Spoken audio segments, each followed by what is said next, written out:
Estamos recordando las fechas y las horas, a veces no parecen tan importantes, pero el 17 de marzo de 1992, a las 3 menos cuarto de la tarde, una explosión hizo que sonara el corazón no solamente de los argentinos, sino de todo el mundo. Me refiero a la explosión de la bomba que detonó en la Embajada de Israel. Voy a presentarles a quienes nos acompañan hoy para recordar aquella fecha. Jorge Cohen, bienvenido Jorge, ex jefe de prensa de la Embajada de Israel. Elena Noemí Brumana, bienvenida Elena, con un parentesco que me gustaría que lo digas vos. Bueno, soy una de las 3 hermanas de Juan Carlos Brumana, el sacerdote que falleció en esa oportunidad. Y Hernán Atilio Eguía Seguí, bienvenido Hernán también al programa, y también con un parentesco, ¿no es cierto? Sí, mamá fallece vivía enfrente del pensionado, en el asilo de ancianos San Francisco de Asís. Sí. Y es la única sobreviviente una semana de la explosión. Nosotros la encontramos a las 12 de la noche porque estaba como NN en el hospital Argerich. Después de buscarla en 10 instituciones aproximadamente, bueno, fallece una semana después a consecuencia de un montón de heridas que tenía. En el transcurso de esa semana, ¿tuviste la oportunidad de hablar con tu mamá? No, nos reconoció a mi hermano menor y a mí y a un sobrino, porque mi hermano mayor estaba fuera del país y mi hermana llegó después. Y lo único que hizo fue un gesto con la cabeza como que nos había reconocido. Después estuvo en permanente estado, casi te diría, un estado de semi-inconsciencia por la medicación. Y ahora pasado ya el tiempo, ¿qué es lo que sentís? Es difícil decirlo. Una resignación lógica como ante toda pérdida, y al mismo tiempo un poco de dolor porque no fuimos perfectamente comprendidos en el dolor por las cosas que pasaron después, ¿no? Bueno, vamos a poner en el aire las imágenes, vamos a recordar entonces lo que sucedió. El 17 de marzo de 1992, poco antes de las 3 de la tarde, una poderosa bomba destruyó la sede de la Embajada de Israel en Buenos Aires. Afectó a los edificios circundantes, entre los que se contaban un jardín de infantes, un hogar de ancianos y una parroquia, y produjo 29 muertos y más de 250 heridos en el mayor atentado terrorista producido en el país hasta ese momento, y que por primera vez trasladó la guerra de Medio Oriente a la Argentina. La esquina de Arroyo y Suipacha del residencial barrio norte de la capital federal se convirtió de pronto en el escenario de una tragedia en el que se mezclaban el llanto de los niños y el grito de los ancianos con las sirenas de las ambulancias, el ir y venir de los bomberos en el rescate de los sobrevivientes y el apuntalamiento de los edificios para evitar nuevos derrumbes. Enseguida se sucedieron las versiones acerca de los responsables del atentado. El presidente Carlos Menem culpó a sectores fundamentalistas cara pintadas o a grupos afectados por la apertura de los archivos sobre criminales nazis que su gobierno había realizado días antes. Pero al día siguiente de la explosión, el brazo armado del partido libanés pro-iraní Hezbollah, la Yihad Islámica, se atribuyó el hecho terrorista y en un comunicado señaló que lo había realizado como venganza por la muerte de su secretario general, Abbas Musawi, en un ataque que la aviación israelí había llevado a cabo un mes antes en el sur del Líbano. Mientras tanto, cientos de bomberos, policías, médicos y voluntarios de defensa civil removían desesperadamente los escombros y trataban de escuchar las voces de posibles sobrevivientes, al tiempo que las guardias de los hospitales apenas daban abasto para atender a los heridos. Todos se preguntaban por qué la Yihad Islámica había elegido a la Argentina, una nación tan alejada del conflicto de Medio Oriente. Algunos señalaron como motivo del atentado la visita a Buenos Aires de Víctor Arel, coordinador político de la Cancillería de Israel y miembro del Comité Permanente para las Negociaciones de Paz. Otros dijeron que fue la consecuencia de que el gobierno del presidente Menem hubiese enviado tropas a la Guerra del Golfo. Y unos pocos se refirieron a la falta de seguridad que convertía al país en un blanco fácil para el terrorismo. Las investigaciones en las que participaron agentes locales y de servicios de inteligencia extranjeros, como la CIA norteamericana y la Mossad de Israel, poco pudieron esclarecer. 3 pakistaníes que vivían en el barrio de Almagro fueron detenidos, pero después obtuvieron su libertad por falta de méritos, y nunca pudieron dar con el paradero de Abbas Malik, un valet del embajador de Pakistán en Buenos Aires, a quien habían visto merodear por la zona minutos antes de que ocurriera el atentado. Solo se estableció con seguridad que la explosión había sido provocada por un artefacto en el que se mezclaron 55 kilos de pentrita y trotil y que había sido colocado en un autobomba. La causa judicial quedó a cargo de la Corte Suprema de Justicia, que luego de más de 2 años sin obtener resultados, había decidido dar por cerrado el expediente.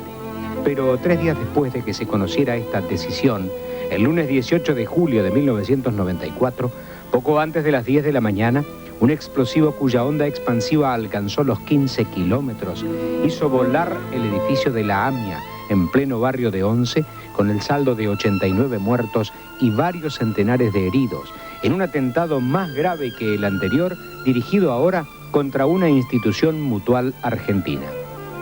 Como la continuación de una macabra película, otra vez la muerte y la destrucción golpeaba al país en el corazón de la comunidad judía en Buenos Aires. Otra vez, los mismos argumentos sirvieron para explicar el acto criminal y una vez más llegaron especialistas internacionales para colaborar en las investigaciones. Pero a 3 años del atentado contra la Embajada de Israel y a 8 meses de la tragedia de la AMIA, los argentinos siguen esperando y reclamando alguna respuesta ante la barbarie terrorista.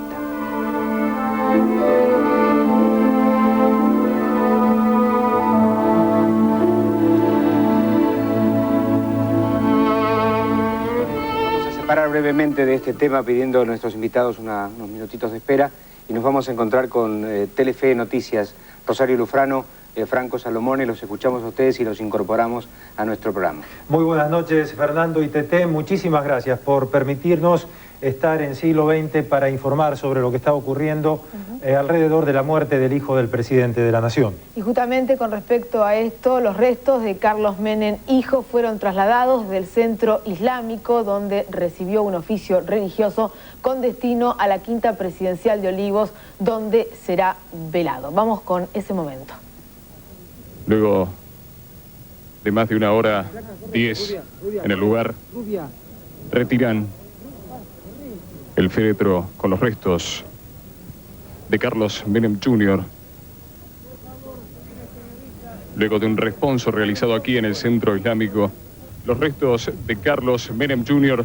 serán trasladados desde aquí, el Centro Islámico, ubicado en San Juan al 3000, a Olivos, la Quinta Presidencial, donde serán velados durante toda la noche. Un amplio operativo policial destacado en el lugar. Son trasladados los restos con una amplia custodia. Los restos de Carlos Menem Jr. rumbo a Olivos, donde serán velados durante toda la noche. Fernando, Tete, les queremos decir y a nuestra audiencia también que en minutos nada más vamos a estar conectados directamente con otra unidad móvil de Telefe Noticias en la residencia presidencial de Olivos, y también queremos recordar que la inhumación de los restos de Carlos Menem, hijo, se va a llevar a cabo en el día de mañana en el cementerio islámico en la localidad bonaerense de San Justo. Así es, Tete, Fernando, volvemos con ustedes para que sigan con Siglo XX Cambalache. Les damos buenas noches, les decimos muchísimas gracias. En cualquier momento quizás retornamos. Estamos atentos, esperando el llamado entonces. Bueno, el hilo conductor vuelve al tema anterior, volvemos al 17 de marzo de 1992. Elena, me gustaría un poco que plantee su propia historia, qué pasó con su hermano, si sabe cómo fueron sus últimas horas, qué es lo que ha sucedido con el vicario. Sí, él estaba en la parroquia, terminaban un rato antes de almorzar con el padre José Luis Mólagan, hoy obispo, y con el papá del padre Mólagan, y estaban esperando al diácono Ramón, que ese día iba a ir a conocer la parroquia a la que había sido designado. Juan Carlos fue a sus habitaciones y le dijo al padre: cuando llegue Ramón, avísame que tomamos un café juntos. Acababa de subir Juan Carlos y tocan el timbre, baja el padre Mólagan a recibirlo. Estuvieron un ratito conversando y unos minutos después fue la explosión. Bueno, en el caso nuestro, nosotros nos enteramos varias horas después. También pasó lo mismo. Claro, porque fue uno de los primeros cuerpos que llevaron. Él supuestamente cayó a la vereda porque él estaba en la planta baja del edificio. En primer piso. Ah, en el primer piso. En el primer piso estaban las dependencias donde él estaba, ¿no? Mientras pasábamos en las imágenes, yo le preguntaba a Jorge si él había visto con frecuencia esto, y me decías que no, Jorge, que no...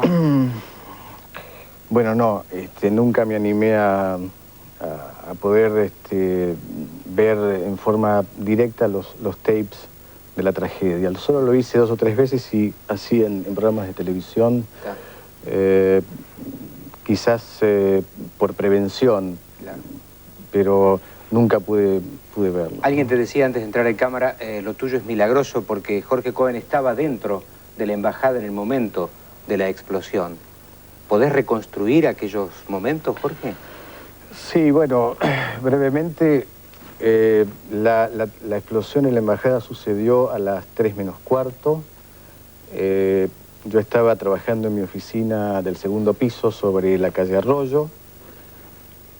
Minutos antes de la explosión salí de mi oficina, crucé el 2º piso, había un gran salón de victoriano en el medio, con una gran araña y unos sillones muy grandes, y me dirigí a otra oficina de la embajada, a la oficina de fotocopias.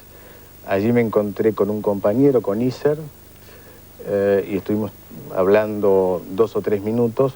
Esta oficina estaba sobre la calle Suipacha, en la franja de la embajada que quedó parcialmente en pie. Allí nos sorprendió la explosión. Recuerdo que las 2 paredes laterales volaron por el aire, no encima nuestro, sino se fueron para abajo. Ah, cayeron verticalmente. Cayeron para abajo. Y el techo quedó prácticamente colgando. Bueno, personalmente se me cayeron varias cosas encima, alguna mampostería, pero bueno, pude salir por mis propios medios. Bastante herido, pero por mis propios medios. ¿Y cuando saliste, qué pasó? ¿Con quién te encontraste? ¿Te encontraste ya con todo lo que allí había sucedido? Bueno, en principio hubo, digamos, estábamos allí, era un día de verano, había mucha luz, y se trastocó el ambiente. El ambiente se cambió a una oscuridad total, con un montón de partículas negras y con mucho olor a quemado. Salí y me asomé al salón al cual hice referencia antes, que estaba casi todo destruido, y donde estaban las oficinas atrás había sol. Habían desaparecido las oficinas. Claro, qué increíble, ¿no? Bueno, en un día muy particular ustedes van a comprender también las circunstancias que rodean esta emisión de nuestro programa. Hemos evocado este hecho realmente doloroso. A los 3, muchas gracias por haber participado y por haber venido, ¿no? Gracias. ¿Nos vamos a la pausa, Tete? Vamos, sí, ya volvemos. En 1938, un ingeniero entrerriano, Juan Baigorri, sorprendió al país con un extraño aparato para fabricar lluvias.